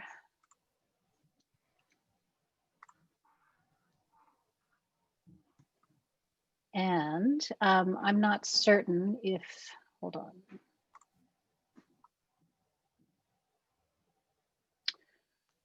I can't see folks, but I'm going to need some sort of indication. Are you seeing my notes? Jasmine, I'll go Oh, ahead. yes. I'll share mine. Okay, perfect. Yeah, I had it. I was just, Thank you. I thought I could do two things at once and I can't. So. Oh, I thought you dropped off this time. No, again, I'm here. So that's why I'm I here. picked it up. Okay, no worries.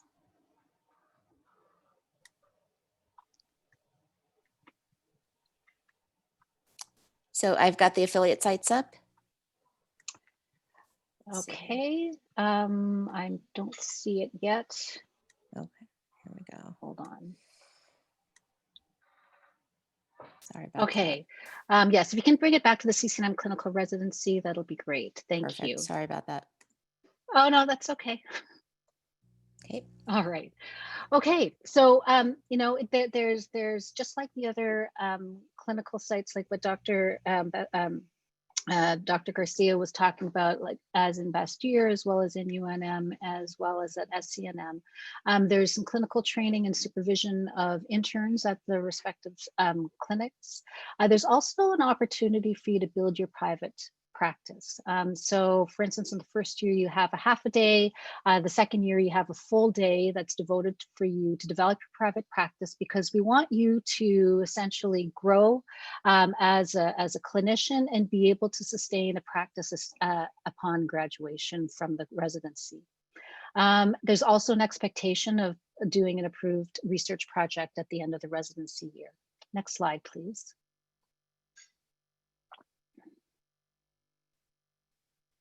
Okay, so the affiliate sites to date are these ones listed, and yes, thank you, we have that. Next slide. So the East Coast Naturopathic Clinic, this is in Nova Scotia, and it's quite a busy clinic. And what I will also say is that it did accept 3 years ago, I believe, a US an American citizen, and as one of their residents. And you know, it's quite busy. It's multidisciplinary, lots of naturopathic doctors actually, and there's, you know, they see a lot of different kinds of patients. There's you know, a whole lot of activity that occurs there. So you know, when you're looking at the applications, you can get more information from Dr. Brian Raid. And that is him speaking with his resident. So this is the Integrative Cancer Center, if you can move on. You know, what we have here is a 2-year program, which is AVNO approved. There's some oncology rotations that have been set up. And there's also involvement with our integrative cancer clinic shifts. And it is quite robust and intense. And I think it's, you know, it's a great program for you to consider and applying for. Next slide, please. The other one is the OICC, the Ottawa Integrative Cancer Center, which has now expanded its scope. So it's not just working with patients with cancer, but I will say that there's a research focus in this particular residency. You know, if you can move on to the next slide. What you'll see is that it's 2 years, and you participate in active care of cancer patients in an integrated clinic environment. If you look, you know, at the website at OICC, you'll see the different kinds of activities that you could be involved in there, not only in patient care, but there's a whole community of, you know, of oncology patients and their families that the Ottawa Integrative Cancer Center supports. And see, there's a team that's involved. So that's all I have to say. So I look forward to your applications. Thank you, Dr. Saunders. Yes, thank you. So I know we've Dr. Carino and Dr. Garcia both did a great job talking about what teaching residencies are. And so NUNM is also an academic program, teaching residency. So I'm not going to put up a whole bunch more slides. The selection process is very similar to Bastyr in that we use a blinded process, and what we're looking for in terms of candidates. So please refer to that information. And really the sites are very similar. I did put this slide together to speak more specifically to NUNM. We are looking for folks who are very passionate about teaching and very passionate about naturopathic medicine to come in and be leaders in our institution, leaders amongst our medical students, leaders in the clinic. Residency duties are about 80% clinical and 20% academic. The NUNM Healthcare Clinic is a PCPCH, which is a patient-centered primary care home. We are licensed in the state of Oregon to do primary care, and thus that is what our clinic does. Our residents are very involved in a myriad of different shifts, some general primary care, and then a list of other focused or specialty shifts that we have there. In addition to COVID testing, the residents and our attending physicians kept our clinic alive back in spring when we had to take a break with our students during the outbreak, and the residents were still busy seeing patients in PPE and keeping things alive. So they're a very integral part of our clinic. And in addition, they get some back house and business management skills, working in the lab, working with referrals, medical records, just the full scope of care coordination. And they also hold the 24-hour on-call phone a couple of times a year, each one. We have a very tight-knit team of about 13 residents currently.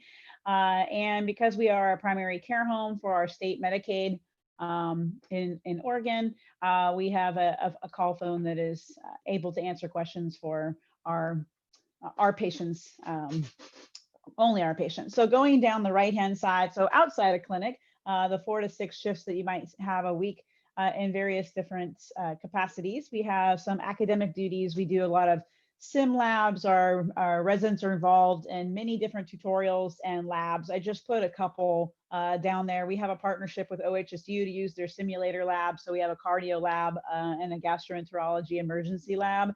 And as well as they're involved with the OSCEs, which are our clinical skills tests that allow you to have clinic entrance and then to become a primary and then to graduate. And the residents are very involved in that process as well. They help in the case mentorship series. They lead ground rounds, and many of them are involved in research over at HealthGot, our research institute. And then weekly, our residents are required to come to our resident education course, which is 3 hours every Monday. And we have several different series that we do within there, from how to teach clinical reasoning, which is how to teach students how to think, how to teach other doctors. It also reinforces what we do. We have a health disparities roundtable where we work with the Office of Equity and Inclusion. And we have a journal club, a medical decision-making case series. And then also we do some M&Ms, which are morbidity and mortality conferences. That's pretty much sums it up. I would say it's fairly similar to what Dr. Garcia discussed. If there are any other further questions for me, I'm happy to take them via email, or we can set up a time to Zoom if that is preferred, and my contact information is on this previous slides. Thank you. Wonderful, thank you. Okay, so I'm going to stop this screen here real quick. And we did have a poll up just real quick so that you can share what schools you are coming in from today. And so if you wouldn't mind just answering that for us so we know who's out there as we go into our Q&A for today. So I see there have been a number of questions that have already been answered. To Dr. Garcia's point about scores, are there specific scores that are shared with the residency directors, and or are you just getting the pass or fail? Let's see, are we talking about the NCLEX scores? Yes, NCLEX. If it's NCLEX, that entire packet goes to the individual sites. So whatever you submit in terms, because the requirement is that you have to submit or upload your NCLEX 1 score. So each site is provided a complete packet, which is your NCLEX score, your school transcripts, which will have, if you're a school that provides GPAs, it'll be there. If it's a school like last year where we don't have GPAs, but AC and PC, which is achieved competency, partial competencies, and failure events, and it'll go to the individual sites for them to review. So I hope that answers the question. Thank you. So there's another, oops, I don't know if some of these questions are getting removed before I've had a chance to ask them. Let's see here. Dr. Yanez, they may be moved over to the answered tab. I think when any of us answer any of the questions, it moves it from open to answered. So Okay, so I'm like, I'm reading it. It went away. You can scroll all the way down to the bottom of the answered one, and it'll see what some of us have been answering. Got it. Okay. All right. So there's one here. If you were a student at at a school that you are not applying to residency, are you able to shadow? So I think, so the question is like, if I'm a student at SCNM, but I want to go and apply to a Bastyr site, can I shadow at that program or with any of the other schools? Would you be able to answer that?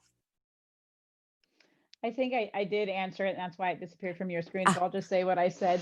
Okay. I would definitely recommend reaching out to the residency director there to see if that could be made a possibility. I think everyone might do it a little different at NUNM. If you're granted an interview with us, we do ask you to come for a shadow shift and give you that opportunity. If that's something you're interested in prior to even applying, that is certainly something we could set up. I think last year was a huge exception. We were not able to honor the shadowing based on COVID and not having enough PPE and reducing bodies and physical distancing and things. But now that we have telemedicine, which we didn't have set up then, potentially joining a clinic conference room via telemedicine, just listening into the discussions, et cetera. Thank you. I'm wondering, I know that there was a question earlier and a little bit, Corey, I know you touched on this a bit in your presentation. I think I'd love to hear maybe some interview tips. If each of you could give, 1 or 2 pearls to students considering residency and on their interview process. I'll call on folks to make that easier. So Corey, if you would start.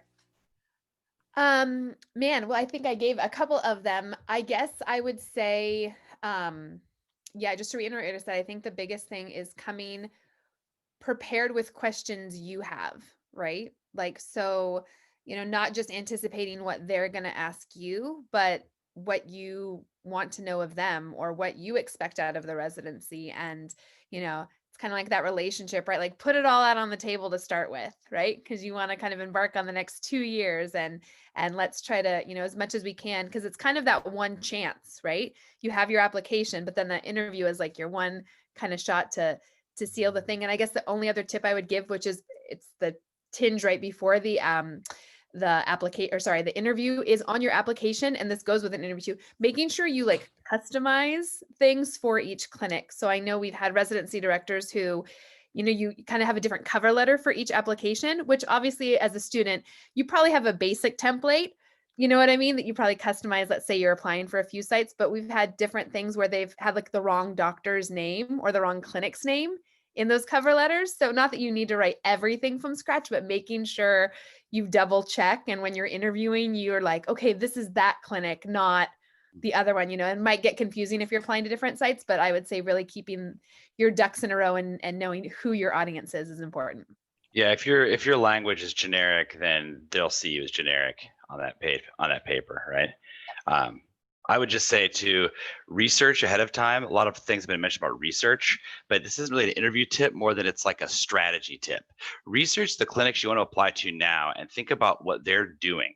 And then set yourself up with relevant experiences that will stand out on your application to that clinic.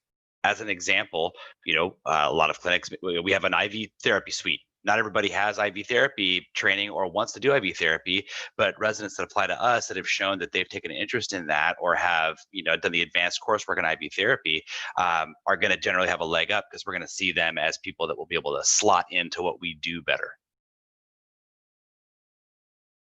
Thank you. Dr. Garcia? Probably I already mentioned about the fact that you want to make sure that putting together your resume, that you review your actual resume, because at least for our committee, one of the things that we look at, if there's inconsistency in your answer and what you put in your resume. For example, you say, "Oh, I had experience in this," but you're just looking at where is that in the resume? I mean, it's a great answer, but why didn't you put it in your resume if that was such a great experience for you? So you want to make sure that you're consistent with what you put in your resume and in your and in your interviews. And same thing for when it comes to, because one of the things that we do in our the teaching scenarios and role playing is that we're looking at consistency in your teaching philosophy. If you're teaching philosophy, you say, well, I'm more of a facilitator, etc. This is my teaching style. And then during the teaching role, you tend to dominate everything, jump in before even the students actually get to even do anything. That doesn't sound to us like a facilitator. That most of somebody who just wants to take over the shift. So those are just some of the few things that, so you want to make sure that when you put something in your resume or when you answer a part of your personal statement or your essay questions, you just want to make sure that it's really who you are, as opposed to who somebody might think who you could be. Does that make sense? Thank you. Dr. Saunders? I would say know what you want out of residency and come up with, like, really soul search from that. It's going to be a common question. Why are you applying here? What do you want out of residency? What do you hope to gain? How is this residency going to support you in the next 5 years to achieve your 5-year goal? All of those questions, those are standard almost at every job. And really have that down. Practice it with a buddy, with a family member, and come up with something a little less generic than I just want to learn more, or something along those lines. Like, and that tacks right into Jashar's talking about knowing the clinic, right? Like, know the clinic you're applying to, so you can tailor that answer very specifically to what I want out of residency and what I see this container, this clinic being able to offer me. And have those two sync together. Know your committee, not just Googling the clinic site and doing your research there, but know those doctors that are going to be interviewing. And feel free to ask that question when you get your interview date and time. Say, can I ask who will be on my committee? They may not tell you, no harm, no foul. But if they tell you, go find them on LinkedIn, go find them, like, look them up and see who they are. Have specific questions for them, like that it shows I researched you and I know a little bit about your journey and how you got to NUNM. So, et cetera, and then ask a question about that. That goes a long way. The other thing, that just tagging into what Corey was talking about with your resumes and cover and letters being specific to that site, please utilize your document library on the portal. You can upload as many documents as you want. Think about it as another file that's different from your own hard drive. It's a storage pond. And you can upload something that says resume Bastyr, resume NUNM, resume CCNM, cover letter CCNM, cover letter, and you just upload all the things. And then when you go to my open site or anyone else's open site and click apply, and I showed you, in that how to add a document, you'll say what it is, and then you'll browse. Instead of browsing from your computer, you browse from the document library within the portal. So make sure you select the ones that are, if you name them correctly, that will really help. And then my final tip would be, please use spell check or some other buddy system to read your CV, to read your essays and your personal statement and give you feedback on it, and catch very small pieces that your interview committee might think that you don't have an attention to detail, or that you just sort of rush through things, if some very simple pieces of grammar and spelling errors exist in your paperwork. So utilize your current residents. I know a lot of my residents proofread essays and stuff. Utilize your peers, your friends, your family, etc. Can I just tag on to something Dee just said? So that actually, and the last thing she said is like perfectly the transition too, is the other thing, like knowing who's on your interview committee, but another huge tip is talk to their current residents, right? So if you want to apply at, you know, X clinic, reach out to their current resident or a former, somebody who just completed their residency program, like understand from the person who was in your shoes and get like specific tips from them. Cause that's going to give you that edge that you're not going to get from their website, right? Like, Sam Smith is going to say, okay, blah, blah, blah. And you should also know that, Dr. Johnson loves X, or, you know what I mean? They're going to be able to, cause they've been with them for a year or two, or their practice with them. Like that's a huge gold bank, is to talk with their current or former residents. So another helpful tip. Dr. Shifler and Dr. Carino, if we can just kind of keep the answer tight because we're running low on time here. Yeah, Jasmine, I'll jump in really quick. Everyone else has given really good information, so I'm going to be really broad. Just maintain professionalism, as in make sure that your attire is professional when coming to an interview, because that has been an issue in the past. And also, depending on where you're interviewing, either an institution or a private clinic, that interview process is going to look differently. An academic institution might ask you more clinical-based questions, where the private clinic might ask more specific questions on your, ability to do work and how you work as an individual. So Thanks. Just being real quick there. And for me, everyone has provided really great advice. Just to add one thing, if you know, because you've done your soul searching, that there's a potential weakness in your application. It might be your marks, it might be your experience, it might be something that you've already seen that perhaps there is not an alignment with the application, but you are really committed to wanting that residency. Address it. Because they're going to pose the question anyways, and have an honest to God answer that will also endear them to you in the, during the interview process. So for instance, if it has to do with, I didn't do so well in my in the marks department. What you can say is, you can see that the first year wasn't all that great, but the third year was fantastic. I learned the method, and it just took a little bit of time for me to adjust, and that shows my adaptation. And just figure out those things that will help you in your application for the residency. Thank you so much. So there was a question that's a little tricky, and I'm going to generalize it. It's a little specific about personal statements, and maybe if you have a specific feeling about like vaccinations or homeopathy, and how and if that should come up during the interview process with a residence site.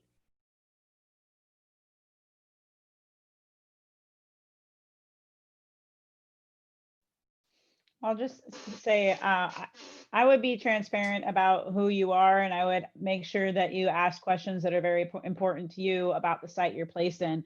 If you really want to focus more on homeopathy and less on prescriptions in your residency, I think that's fair, and you deserve that. Our toolkit's so broad, but I have seen people apply to something that theoretically they don't feel as comfortable with, and they weren't able to ask specifically, and then they were asked to do something like vaccines or something along those lines, and they didn't want to. So there are so many different things in our beautiful, absolutely amazing profession that making it personal to what you feel and what you stand for as a doctor. If it's not going to come out in your personal statement, it'll probably come out in the interview when they ask, how would you define yourself as a doctor? How would you summarize that right now? So feel free to be you. It'll help you match to the site that's best for you. Thank you. 100% agree. Thanks. And then this question's come up a couple times. Are unofficial transcripts okay, or should they wait to have the official ones when they're uploading? Well, you don't upload your school transcript. You actually request it from your university registrar. and most students will wait until the fall quarter is over.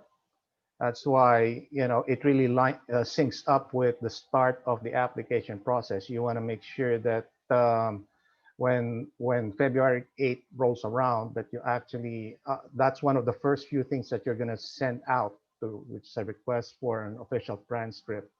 So I hope that answers the question. Thank you. And then we're just about at time, so we'll close with COVID. Let's see, do you anticipate the opportunity for peer recommendations given the challenges with having maybe some, enough supervisors or professors to comment on someone? I'm not so sure what peer recommendation is. Means your cohort in your class, or because for somebody to give an actual recommendation, it has to be a faculty person, a faculty supervisor, or a preceptor that you worked with for several months or even a full year or maybe more than that, to be able to give a recommendation on your clinical abilities as a potential resident in the program. So, I mean, if you're asking your buddy, my buddy Jashar, to make a recommendation for me because I'm applying to, say, Corey Murphy's residency, I don't think that's going to work. He's great. I totally recommend him. You're hired, Gary. So with that, I want to thank our panel. I know that we're right at time here, and it is a Saturday, and folks should probably get back to their families and loved ones and things that are not work related. So I appreciate everybody coming today and spending time with us all.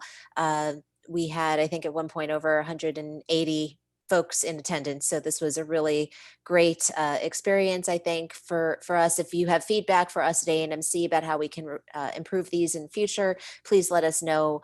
We'll likely be hosting another one of these as the application season gets underway. So thank you so much all for coming and sharing your perspectives. And I hope you have a great rest of your weekend. Take care. Bye, everybody. Bye-bye. Have a great weekend. Everybody. Bye. Bye, everyone.